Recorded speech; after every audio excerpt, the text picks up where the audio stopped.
So for those I haven't met on the call, my name is Jeremy. I'm the regional animator for British Columbia and the Yukon. So I'm delighted to be sitting here and traveling this week and next with my new friend Karno. We're currently sitting in the Quality Inn in Nanaimo, British Columbia. So we just finished a 4 or 5 day tour of Vancouver Island, and it's been an exciting solidarity visit. I know I can speak for most animators that one of the great joys of our job is when we get asked to host a solidarity visitor. And this experience has been no different, and we've really had a wonderful time getting to know each other. So I'll introduce Karno more formally in a few slides, but I'm just going to give you a very, very quick crash course in this year's campaign and how it's relevant to the work that Karno does with his organization, PAYOPAYO. So the theme this year for our campaign is Reaping Our Rights. I think many of you will probably have attended either the national webinar or hopefully a local workshop with your animator. But why this campaign theme? Well, it's for one main reason too, actually. So people in the global south, they face challenges due to many, many issues, but some of those include climate change, land grabbing, resource theft, soil contamination, and unfortunately, sometimes even armed conflict as a result. And as we've learned through many development and peace campaigns, these issues often have a greater impact on those living in the peripheries of our societies or countries in the global south. So rural populations are often the ones most affected. So DMP has worked for many years, over half a century, to support them in defending their rights to things like life, land, water, justice, and many more.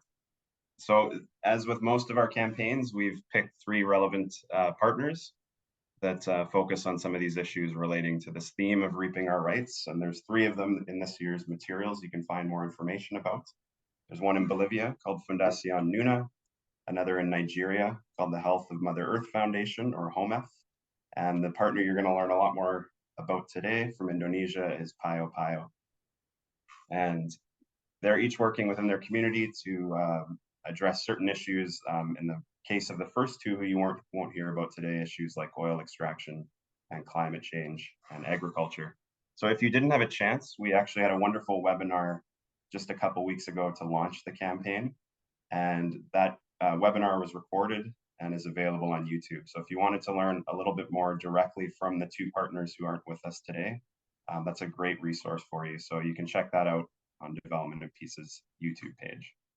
Great, so to summarize some of the campaign, we're just going to share with you a short video. Sowing seeds of justice, seeing them take root, reaping peace and dignity. This is at the heart of the mission of Development and Peace Caritas Canada. Since 1967, we have been supporting projects in the Global South that tackle the root causes of poverty, oppression, and inequality.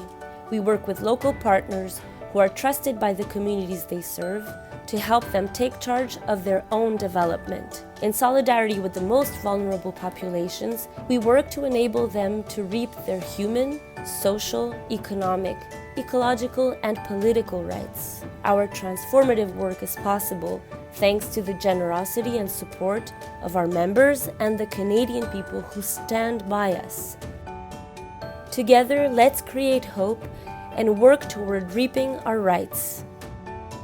Please give generously. So we're getting to the man of the hour. If you can recognize him, I know we're on a laptop webcam, but when I met Karno at the airport, I've hosted a few solidarity visitors, but this was the first time I felt a bit starstruck because as an animator, I have these materials from Development and Peace sitting in my home for many months.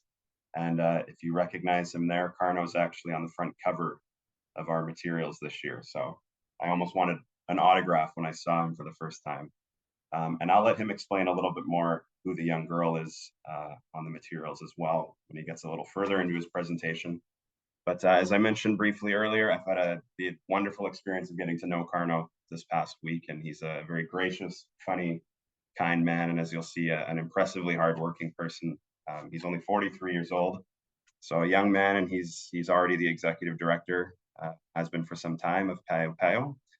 And they're a development and peace partner organization who work in Indonesia, and they focus on work relating mostly to sustainable agriculture, addressing regional concerns about climate change, and very importantly, as you'll see more of in a few minutes, educating young people on the ways of farming.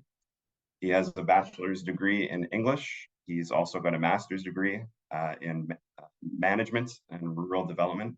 And I found out just last night chatting with him that he very, very recently acquired his PhD. So he has his doctorate in environment and forestry governance. So a pretty impressive fellow with 18 years of experience as a community organizer. He's a researcher and he's an educator. He helps translate a lot of research that's done on his part of Indonesia, and they translate that all into the local language. We have a ferry to catch shortly after the call, so we won't stay too long, but just to let you know, there will be a portion of this call for a Q&A. So if you have any questions for Karno throughout, just pencil them in. Without further ado, here's Karno, and we're sharing a very small hotel desk, so I'm gonna wheel away. Okay. Good morning, everyone. And I think it's good noon at Montreal now. Yeah. Okay.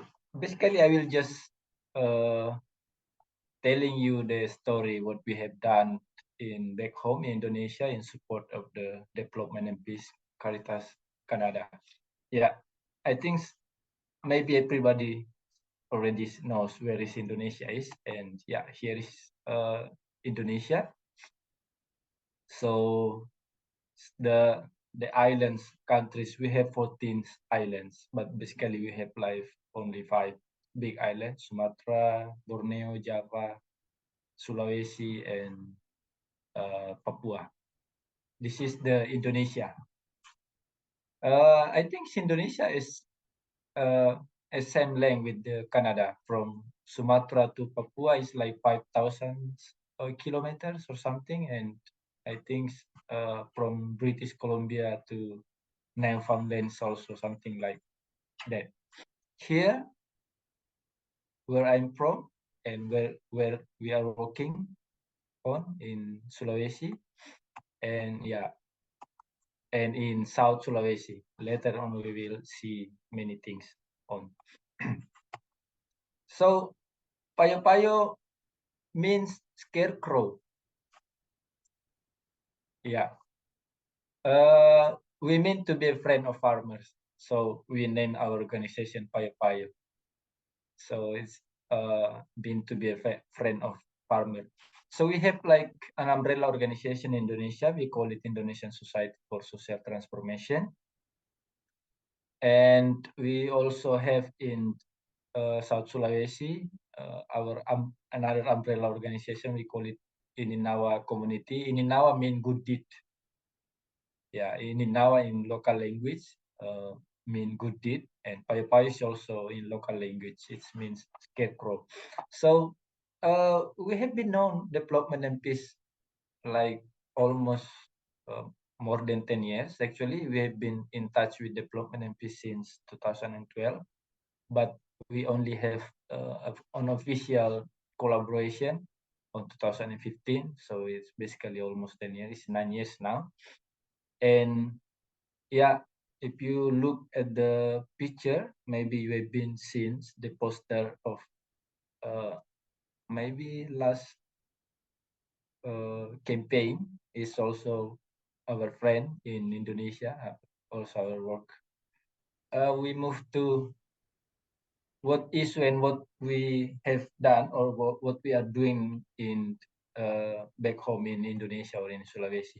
Maybe you probably know that Indonesia, like for 32 years under the dictatorship, and it's just like have a reformation on 1998. But during that, everything is top down from the central government. So everything that we do in the village is we have been told by the central government that you do this, and you do that. You cannot do this, you cannot do that. So, but on 2014, there was a quite progressive law enforced by our government. We call it Village Law number 6, 2014. And yeah, we utilize that law to facilitate village. So we are working on facilitating village to do village development plan, because on that law, the village in Indonesia can have their own budget and do their own development, not anymore dictating by the central government anymore. So, but not many villages know how to do it. So we are helping them to facilitate them to formulate the village development plan and inclusive budgeting and participatory mapping and also village database, so they can make a good village development plan with that village budget they have. And this is one of the big problem that we face in Indonesia. We call it the agrarianization. So yeah, people's living, the tendency that people living the farming, it happens in Indonesia. There are many people going to the city and living rural area and forget abandoning the farming. And we have, and yeah, this is one of the big problem also is monoculture. So if you go to Indonesia, you will find that all you can see like palm oil plantation, or all you can see as cocoa plantations in one very massive area. So it's monoculture. And I think Indonesian is stupid enough that we plant things that we don't eat. We plant things that somebody else somewhere want to eat. Like we plant cocoa beans because some people in Europe really love chocolate. So we plant cocoa beans, and we plant coffee because there are many people around the world who really like to drink coffee. So we are changing from the like food staple food agriculture to be monocrop perennial cash crop agriculture. So what we have done that, yeah, and this monoculture and cash crop agriculture is really prone to uh, the global market, because it can be suddenly the price is dropped, and then the farmers got nothing for their harvest. And what we do, we promoting alternative agriculture system, diversify crops, not only planting one crop, but inside the farm there should be many kind of crops, so it can be more resilient. And we also promote the what we call food sovereignty led by women. We encourage women in the village to do yard gardening, and so they plant what they want to eat on their own yard. And yeah, we also like doing literacy, doing school organic garden and recycling and things like that at the village.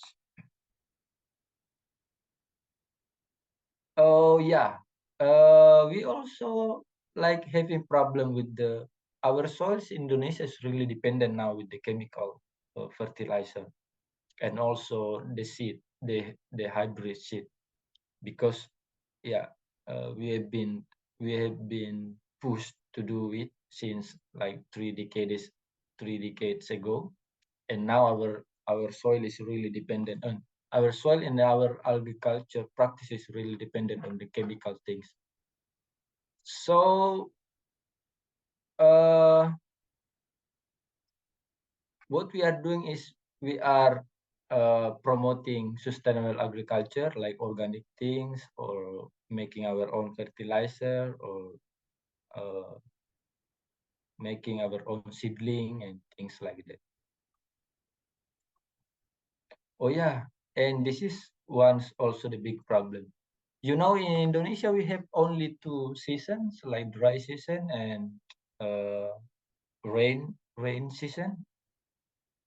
Because of the climate change now, it can be like all years is dry, and the next year is rain. So when the dry seasons, the soil is dry, cracking, and and suddenly there's coming a heavy rain and monsoon rain, and then it can cause the flood, landslide, and things like that. So we face these things almost every year and everywhere in Indonesia. All places in Indonesia is having this problem, especially on the cities also. They have problem with the flood, and the mountain they have problem like landslide. So we are trying to promote what we call adaptive agriculture and organic farming, and yeah, try to increase the resilience of the community. So adaptive agriculture is what we do it like do it terracing, things that conserve water and soil or things like that. And this is what we have recently done, recently do now with PAYOPAYO is, because agriculture, young people in Indonesia now is not really interesting on agriculture. So the farming is kind of aging sector, only remain old farmer in this sector. So we are trying to encourage young people to involve again in the farming, and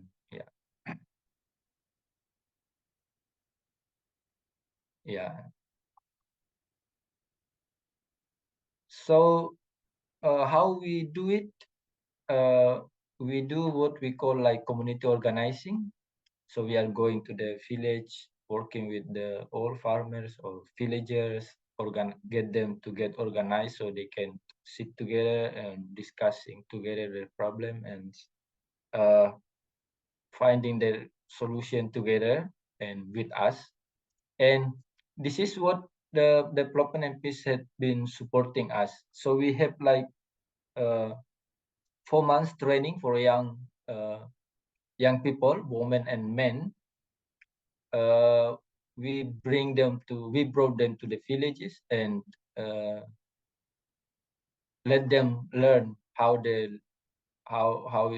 life in the village, and learning how to do community organizing. So we bring them there at the village, leave them for 1 or 2 or 3 months, and then after that back to their village or somewhere else, and then doing also the community organizing at the village.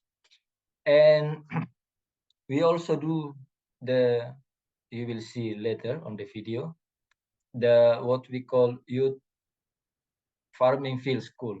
So we invite 20, 30 young people coming to the farm that we have farm back home, like 2 hectares farm, the learning farm. Then we invite them come and live there for 4 to 5 months or 1 season, and learning farming, learning making fertilizer and biopesticide and planting things. And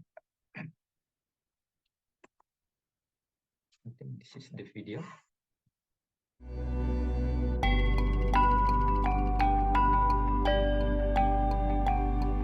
In rural Indonesia, young people are abandoning agriculture to work in cities. Over time, this could threaten food sovereignty. Tantangan utama yang dihadapi masyarakat. The main problem faced by the rural community nowadays in Indonesia, and also in South Sulawesi, is the rural de-agrarianization process, where agriculture is increasingly abandoned and youths migrate to the city. Sehingga saat ini sektor pertanian. They are no longer interested in agriculture. Agriculture is becoming an aging sector. Only old farmers remain. One of the main problems in rural areas is that farmland has been squeezed. There's less and less land to farm, less space for young people to return to from the cities.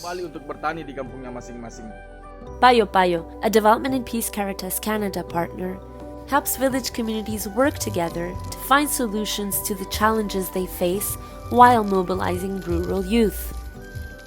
Sekolah Petani Muda adalah program yang The Youth Farming Field School program is designed for urban and rural youth interested in sustainable agriculture, rural entrepreneurship, and village development.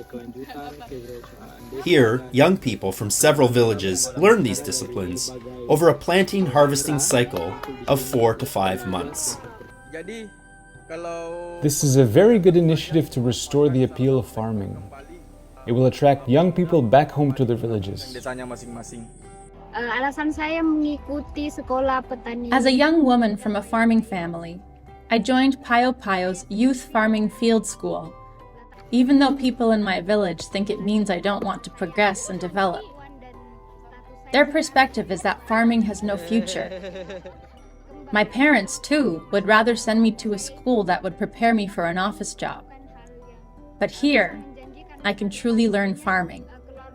At the PAYOPAYO school, in addition to farming, we learn about rural entrepreneurship and village information database systems. Itu saya rasa sangat berguna untuk desa. The rights I want to reap are to have the room for young people to contribute to their villages, to have open spaces, and to foster a new mindset for developing the agricultural potential of villages, especially for young women. Hak-hak warga desa yang saya perjuangkan. The rural people's right that I would struggle for is the right to agricultural inputs like fertilizers and seeds, which farmers in my village cannot get easily. Here at the Youth Farming Field School, I'm learning to make alternative fertilizers with locally available materials. I also learn all about good seedlings and nursery plantation. Harapan saya di masa depan itu.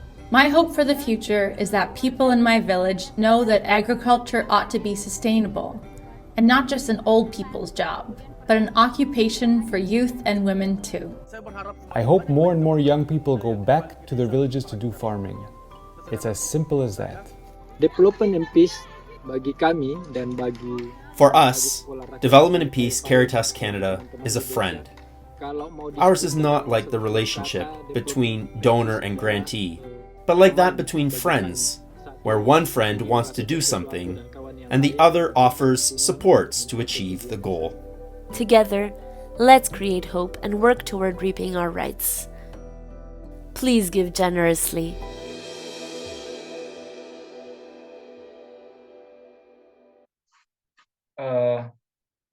We continue a little bit more, and with those issues and what we have done, I think we achieved a little bit things. So back home, since PAYOPAYO is founded in 2007, and since then, so we have done all those things, and we also have like in Makassar we built like a meeting hall for the young people. So we have been like hosting like 20,000 students coming to our places to do the training and meeting and workshop for free. And we also have one book cafe in near university in Makassar that we encourage young people to come in, or freshmen or students to come to hanging out, reading, discussing while drinking coffee. And this is also one of the development and peace have been supported. Is we have a Tani Institute Bioagency Laboratory. So it's a real laboratory, proper laboratory, but run by the farmers. So we collected bioagency, local bioagency, we collect it on the field and then bring to the laboratory and preserve that we can use, and it can benefit to our farming things. And so we been also working in more than 100 villages in 5 provinces in Sulawesi, and we have helped 8 villages to complete their database system that they can use for village development planning things. And then we have also helped. We just knew this. We just informed this that their village, there are 5 villages have been improving their status from developing to self-sufficient. This is the government category. Yeah, our governments really like to categorize in things. So there are 5 villages already been improved from developing village to self-sufficient village. And there are also 14 model villages that been awarded by the government, provincial and national government, as a climate smart village model. And 26 villages have been doing the budgetings that include like poor people, women, young people, and children, and all other interest group in the village. So it's quite inclusive budgeting. Oh yeah, this is the human interest story that we put on. So if you see the poster is the little girl there. So it's actually my daughter. Yeah, I don't think that Maya Lin, when she make this poster, knows that she is my daughter. But yeah, there's a story behind it. So her name is Amalula. Amalula is coming from the ethical code of ancient Peru. I just picked that word from I was invited by the Development and Peace to the Youth Forum on Food Sovereignty in Ottawa back in 2017, and one of the speakers there presenting the things, the Amasua, Amalula, and Amakila things. Then at the time, my wife was pregnant. It's almost giving birth. It's like maybe 8 months pregnant. And then I'm thinking that maybe this Amalula could be a very nice name for my doctor. And yeah, I name her after this Amasua, Amalula, and Amakila. So her name is Amalula, means don't lie. So it's actually connected to development. The name is connected to development and peace. Yeah. Yeah, and we just at the first time we met with Mika, one of your development and peace staff, we just realized that she is the first alumni of Canada World Youth Program, the youth exchange program between Indonesia and Canada. And 20 years later, one of our founder of Ininawa and also PAYOPAYO is also the alumni of the Canada World Youth Program. So it's a kind of connection. And yeah, and one of these posters also still active until today, and still working with us. And yeah, of course, the Amalula, yeah, cute Amalula, and yeah, and me today. So thank you for this connection. That I don't think that at the end I'm thinking that maybe there is no coincidence in this work. This maybe has been connecting by God or Holy Spirit or something. So I think there is no coincidence. Everything is connected each other, like development and peace and us and people in Canada and people in Indonesia or villages Indonesia. Yeah, thank you. So this would be a great time if anybody had any questions for Karno. You'd be happy to answer them. I have a question. It says that you are developing database for the villages, and I was just wondering what is that and how is it helping? Oh yeah, we call it village evidence-based village development plan, because previously village really like just making development plan based on what they want, not based on what they need. So they just put it, okay, this, or because we have been building this and or sometimes there's what we call historical budgeting. They do what they have been done, and every year they did this, they do the same things. So we help them making the database, or actually we call it geosociospatial database. So we map the village, and so we have a picture of the village physically, and then we do census. We go to every single household asking them, what do you eat every day, what do you what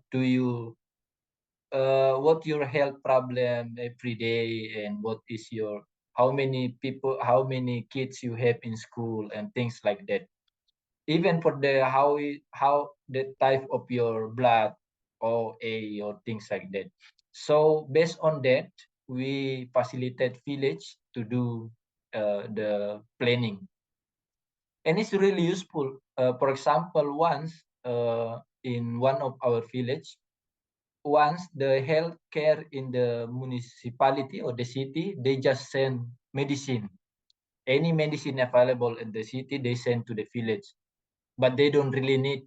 But based on that database, we know, oh, there are many people having like this kind of disease. So next time, the city only send the medicine that they really need, not everything they send. So yeah, there are many examples. For example, also from the map we make, we know, oh, there are still some farm area there that don't have proper road, or yeah, so we make the planning to build the road to the farm based on the database we make, based on the geosociospatial database we make. Actually, we also make like a book, a village book, like village statistical book, that contain all the data that we. Before that, the village don't have data. They don't even know how many people living on the village. If you go at the morning asking them how many people live in there, they will say, oh, 3,000. And then at the afternoon, if you go again, they will say, oh, 3,001 or 3,100. So they don't really have exact data about the village. So we help them.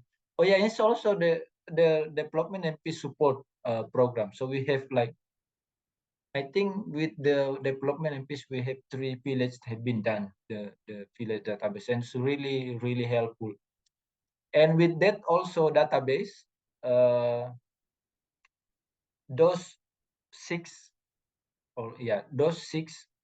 villages have been improving the category of that village from the developing to be self-sufficient, because of the database, also the utilization of the database.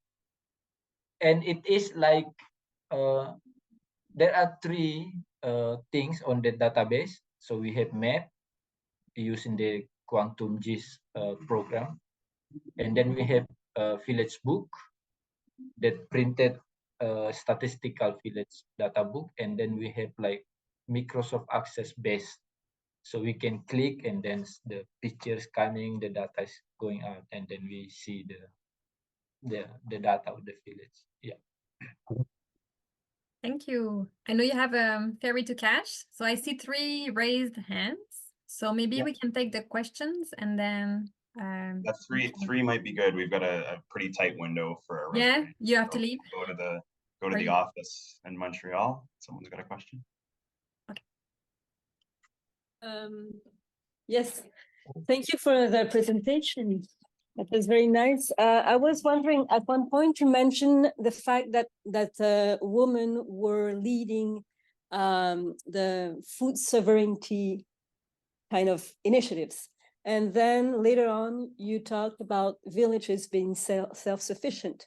So when you talk about villages being self-sufficient, is it around food sovereignty precisely or mainly?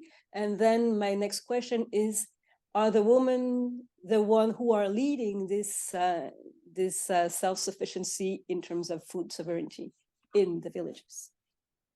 Or Yeah. is it specifically just for their subsistence? Yeah. Mm-hmm. Yeah. It's actually part of the what we call a climate change adaptation program that we do, because we believe one of the most affected by the climate change is women in the village, because they have to think the economy of the household. They have to think that what the children will be eating today, and where the money will be coming from, and so we encourage them to utilize the yard for gardening, so they can our kind of economy is not always based on the income. This is also based on the expenditure. So if you can reduce the expenditure, it will help the economy of the household. So we encourage them to plant like chili, vegetables, spinach, tomato, eggplant, or all the things that they need at the kitchen, so they don't have to buy anymore. So they don't have to go to the market to buy. So they can just going out to the door and then step out to the yard, and then they pick up the eggplant, pick up the chili, pick up the vegetables. So at the end, it's really reduced the household expenditure. So yeah, so that they can help the self-sufficient kitchen. Yeah. So it's mainly at the level of the family household. Yeah, but we have like we did it like in 14 village. So in every village we have like a group of women. We call it climate resilience women group. So they did it, and there are like in every village we have like 50 or 30. It depends, but it's around 30 or 50 household or women groups. So yeah. Thank you. Looks like the next question's from Fernand. I can just explain. I think about in the small village, probably it's not agribusiness, so it's the land is a small parcels probably. How can you identify the small piece of land that where the village can the people may use to have access? So basically, most of farmers in Indonesia, in South Sulawesi, is small farmers. We only have like 0.8 to 1 hectares land for each household. There are some people have like 5 or 10 hectares, but it's very rare, and it means they are rich or landlord. But mostly we have only 0.8 to 1 hectares. And usually it's typical in Indonesia that in every village we like divided places, like this is place for the farming or rice field, and then this is place for how do you say that, the plantation, and this is for the housing. And usually it was like it used to be like a forest, but then we open it up to be a rice field or to be plantation or something like that.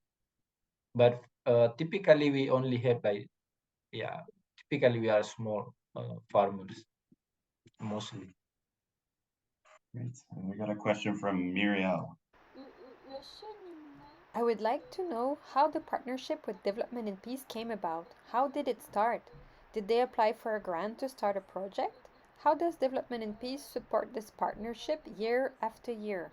I think this is the part that I really love to tell everybody, not only for the DMP people. Anywhere I go, I always tell, when we talk about the things like partnership or things like that, I always tell them, I have a friend called Development and Peace. He's a really good friend. So what we do with Development and Peace is really interesting and really different, really something, because you or Development and Peace coming to us and discuss with us, not like Development and Peace coming with their own things and then ask us to do. But we really do, like, I remember last time, because we are confusing what we want to do, and I think Development and Peace or Mika don't want that she will tell me, okay, I think you need to do this. So last time I think it was like 2012 or 2013 or 2014. We are going from one village to another village to see what really need to be done together. So it's not like we have been, it's not like you are coming or Development and Peace coming and say, okay, I think democratization is a good things to do, or education is a good things to do. And this is very not popular things that done with the Development and Peace, because education thing is not really interesting. I mean, you cannot really see the impact of the education. You can only see the impact of education sometimes after, not immediately seen. So when first times Development and Peace support our program, what we call the Friends of Village, it's really like we cannot really see the result of the program, because what is the result? You bring 25 young people going to the village, learning things there, and then back home, and then after that's nothing. But we just learned just recently that after 5 or almost 10 years now, we found that all the alumni of the programs is everywhere in Indonesia doing their things. Like there are one alumni living in Bali, also now organizing people to do eco-living things. And there are one alumni living in Maluku, in Seram Island, and organizing people to fight with the mining. So we can only see the results just now. And one interesting things, different things between Development and Peace and other donors. That's what I said in the video, that is we really like a friends, not like you have the money and we have the things we want to do and you give us money, but then you tell us everything, but it's really different. So you still give us the money, but you still keep our dignity to work on things, on our things, or what we think needs to do, or relevant to do, or what we want, not what do you want. All right, thanks. That's a great question. I think we have maybe one final one, it looks like, back at the Montreal office.